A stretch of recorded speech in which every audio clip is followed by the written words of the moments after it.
All right, so Don Iveson is taking a run at Nenshi and John Tory for the worst mayors in Canada right now. I mean, both those other guys are complete buffoons. But again, over the weekend, I think it was on Sunday, um, there was a rally. I mean, for starters, calling it a rally is rather generous in that the reports say there was about 50 people, right? Like if you, I don't, is that a rally? I don't know. To me, that's not. I think you need at least 100 people for it to be a rally. That's like a get together. Like, people almost have that at family get-togethers, right? Like it doesn't make any sense. But nonetheless, I mean, the big thing is you have Muna Soleil, who's a professor at the U of A. I mean, given they have their pronouns in their bio, I think that it kind of speaks for itself, and that whenever someone has pronouns in their bio, you can assume with about 99% certainty that they are a far leftist, if not outright communist. Obviously, like I say, there's probably this light, 1-2% exceptions to that rule, but overwhelmingly, yeah, they're far left, radicals. In that this was supposedly some white supremacist rally. Now, I read the CTV News article on it, expecting there to be like literal KKK, garb, or actual white supremacists, or at the very least like Confederate flag. Again, I think that's still somewhat questionable to whether or not that's a racist symbol, but nonetheless, I was expecting some actual definitive proof. But their reasoning for it was this group of people was saying all lives matter. They were saying all lives matter. And then this counter group, showed up. I'm assuming the Antifa, all the idiots from the U of A and McEwen, who knows where else, get their group of far left crazies out, and they show up to counter protest. The cops had to be called in. Um, and again, I believe it was like 40 or 50 people on each side. This was not some where there's hundreds or thousands of people going at it. Like it's not even close to that. But nonetheless, Don Iveson's responds by saying, racists are not patriots, and hate speech is not acceptable. In Edmonton, white folks aggressively spitting "All Lives Matter" inelegantly proves the point that Black and Indigenous and people of color's lives have not yet been universally afforded equal value in our society.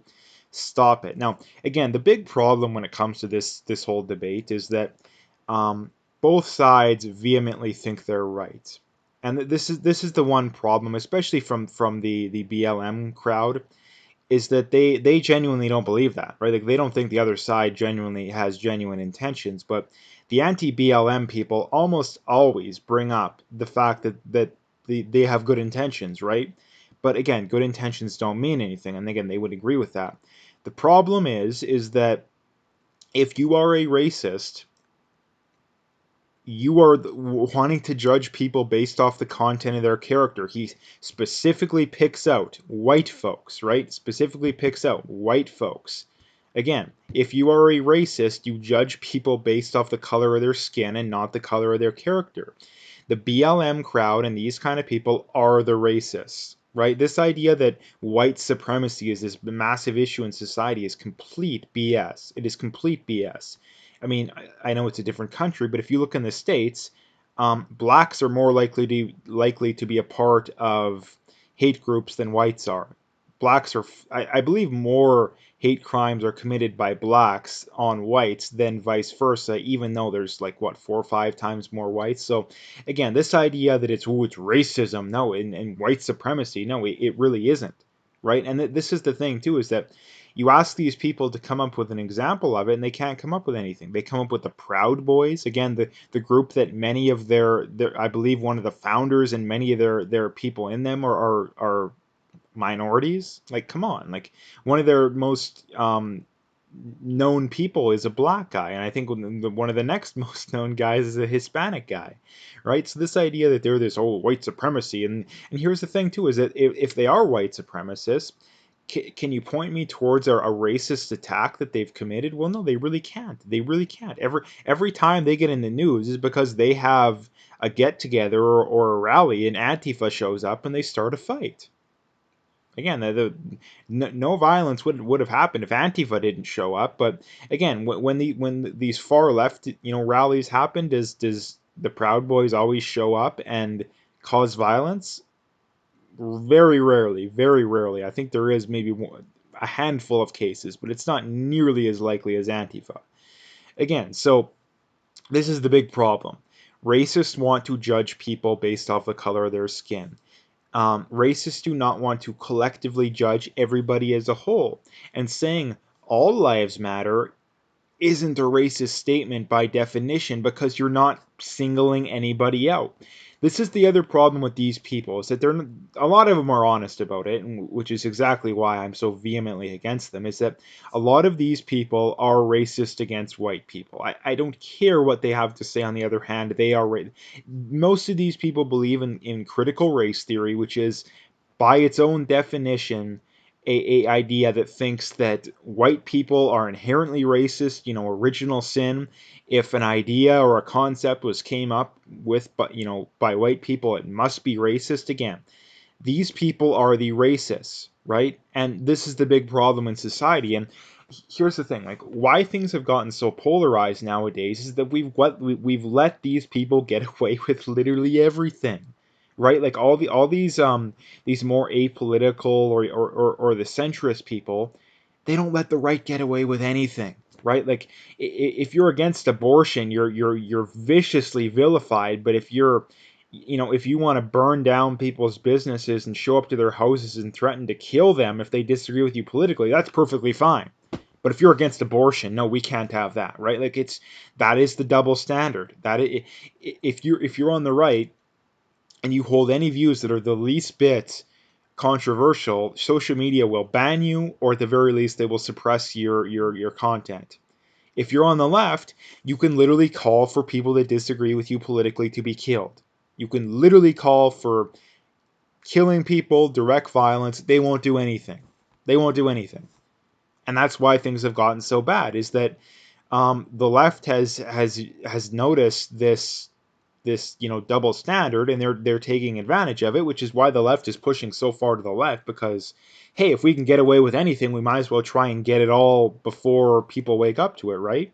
And no one on the right can get away with anything, and most of them are too scared to speak up. So again, this just pushes the left even further, right? So that's what's causing this kind of stuff. Like again, um, you either believe all lives matter or no lives matter. This whole saying all lives matter proves that black lives don't. No, it doesn't mean anything. It doesn't mean anything. These are people, they are identitarians.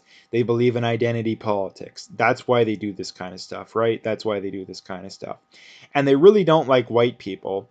The reason they really don't like white people as well, specifically white men, is that is the one group of people that is least likely to agree with them politically. That is the group that is least likely to agree with them politically, which is why they viciously attack them so much, right? It's so clear and obvious. It's not even funny. Again, so talking a little bit more about the whole debate here, this is a C-SPAN poll. Now, again, one can easily debate the legitimacy of Twitter polls, but on the other hand, I think that some of these mainstream media polls are a lot more biased as well, the CNNs of the world. I mean, C-SPAN is supposed to be centrist, but I think it's rather obvious they're rather leftist. Not like CBC or CNN level, but they still have a bit of a left-wing slant. And again, 325,000 votes, especially considering Twitter is more of a young person kind of thing. Twitter is a little more clearly a lefty outlet, at least on average. If anything, I would expect to see the bias go the other way. And considering the fact that Trump has 69% of the support, Biden 19, none of the above 10, I think it's very clear that Trump won. And all these, centrists and even a lot of the conservative Republican types complaining about Trump, like, again, people, I don't agree with Trump on a lot of things, but for me, he's just good enough to vote for. And again, that's not something I'm going to get into here. The whole point being is that all these people complain, oh, about the same career politicians, the milk toast vanilla politicians, they're all the same, you know. But and sure enough, yeah, someone else comes along and you hate the guy more than ever. Well, this is just the stupidity of the average person. Like, either complain about the existing politicians being vanilla, milk toast, and all having the same ideas, or don't or don't complain about Trump, right? Like, you have to do it one way or the other. Is Trump a little bit bombastic? Yeah, but he's not the worst thing in the world. And again, when you want someone as a leader, do you want them to err on the side of being a little too bombastic, or, you know, never speaking up, never, you know, never ever stepping on someone's toes, never ever standing up for themselves? Which person do you prefer? Everybody prefers the more bombastic person who's maybe is willing to step on a few toes to get what we need done.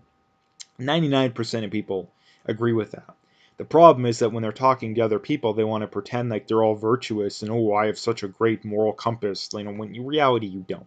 Again, a lot of these people had no problem with the Clintons when they have about as many character issues as you can possibly imagine. I mean, Justin Trudeau is all worried about racism, but yet he wore blackface multiple times. Like, come on, like this moral high ground virtue signaling, I really can't stand it. I can't stand it. Again, the big problem too is that you expect it from the left. You expect it from the left, like they're gonna make stuff up no matter what. But I've seen a lot of, like I say, people on the right or people that are more centrist that are complaining about this kind of stuff. It's like, no, like I don't get it. It doesn't make any sense. And again, the majority of people clearly agree with me on this. Like, it's not like I like 5% and 1% of people agree with me on this. No, the vast majority of people agree. This is from Christy Nome, and she says, I mean, Rachel Maddow puts out a tweet. South Dakota has set new records in the number of people hospitalized, new cases, and overall active cases.